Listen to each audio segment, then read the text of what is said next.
তো RRC-তে নিয়োগ, তো RRB, এটা RRC, এটা হলো শুধু মাধ্যমিকের জন্য। আর যারা মাধ্যমিক আছো আর মাধ্যমিকের পদের জন্য গ্রুপ ডি, এখানে কিন্তু অনেক ভ্যাকেন্সি দেখতে পাচ্ছ তোমরা, 1,37,069টা হচ্ছে ভ্যাকেন্সি, বহুত ভ্যাকেন্সি আছে। তো এখানে আমি একটু নর্মালভাবে তোমাদের বলে দেবো, একটু বুঝে নেবে সবসময়। তো এখানে সেটিং হয়ে গেছে কিন্তু 12 মার্চ থেকে সেটিং শুরু হয়ে গেছে, তোমরা জানোই যেহেতু, কিন্তু শেষ হবে 12 তারিখে।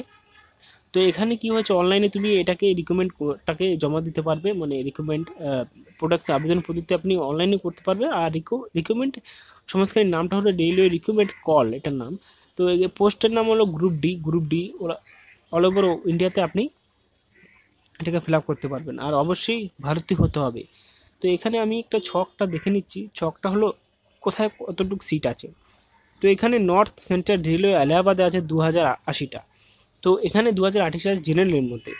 আর EWS আছে 774টা, ওবিসিদের 11,175টা, এসসিদের 678টা, আর এসটিদের 317টা, আর টোটাল মিলিয়ে 4,730টা। তো এখানে আমি শুধু বলবো কলকাতার মধ্যেই বলবো। তো কলকাতায় দুটো এখানে নিম্নলিখিত সিস্টেম আছে, যে সাউথ ইস্টার্ন রেলওয়ে কলকাতা আর ইস্টার্ন রেলওয়ে কলকাতা।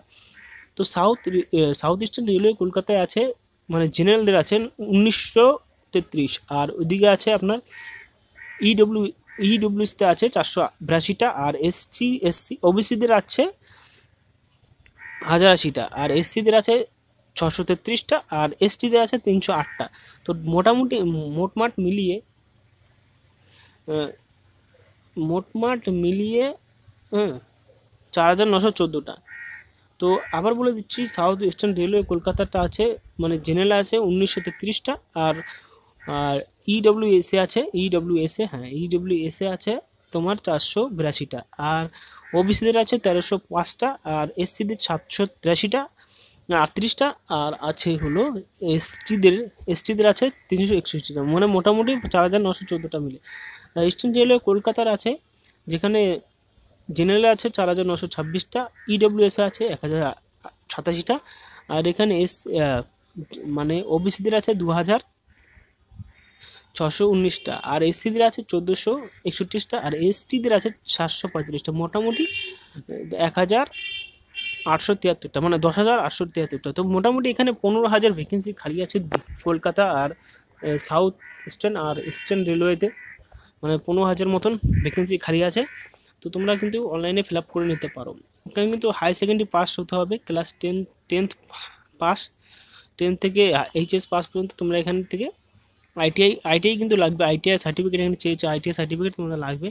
এখানে এজ লিমিটটা বলে দিই, 18 থেকে 33 হলো জেনারেলদের ক্ষেত্রে 1/7/2019 অনুযায়ী, 18 থেকে 36 বছর ওবিসি, আর 18 থেকে 38 বছর এসসিদের জন্য, আর 18 থেকে 43 বছর পিডব্লিউডিদের জন্য।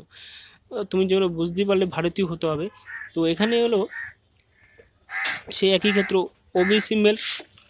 ওবিসি মেলদের জন্য 500 টাকা লাগবে, যারা ওবিসি আর ইউর আছে, যারা এসসি এসটি পিডব্লিউডিএস ওমেন ক্যান্ডিডেট আছো তাদের 250 টাকা লাগবে।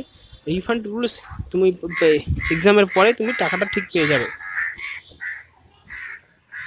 তো এখানে অ্যাপ্লিকেশন মানে পরীক্ষার পদ্ধতিটা দেখো, কম্পিউটার বেসড টেস্ট, সিবিটি আর ফিজিক্যাল ইফেক্সিটি টেস্ট দেওয়ার পরেই এখানে কিন্তু পরীক্ষাটা নেওয়া হবে। তো এখানে তুমি সবই বুঝতে পারলে, সবই বুঝিয়ে দিলাম। যদি বুঝতে না পারো, ডিসক্রিপশনে দেওয়া আছে পিডিএফ ফাইলটা, একটু দেখে নিতে পারো। পিডিএফ ফাইলটা ছকটা আমি দিয়ে দেবো। তো মাস্ট বি কলকাতা দুদিকে এলাকায় আপনি এটাকে অ্যাপ্লাই করতে পারবেন। তো কলকাতা স্ট্যান্ড আর দুটো স্ট্যান্ড মিলিয়ে মোটামুটি 15,000 ভ্যাকেন্সি ফাঁকা আছে। তো আমি নিজের পিডিএফের লিঙ্কটাও দিয়ে দেবো, আর অ্যাপ্লাই করার লিঙ্কটাও দেবো। তো এখান থেকে অ্যাপ্লাই করে নিন, আর খুব তাড়াতাড়ি অ্যাপ্লাই করার আমরা পদ্ধতিটাও আমাদের ইউটিউবে ছাড়বো, কারণ কি অ্যাপ্লাই করতে খুবই কঠিন পরিস্থিতিতে যেতে হয়। তো ভিডিওটা দেখার জন্য ধন্যবাদ। তো আমাদের চ্যানেলটাকে যদি নতুন হয়ে থাকো তাহলে সাবস্ক্রাইব করে নাও, আর যদি সাবস্ক্রাইব করে থাকো প্রথম থেকে, তো ধন্যবাদ সকলকে, আর সকলকে হ্যাপি হোলি, ধন্যবাদ।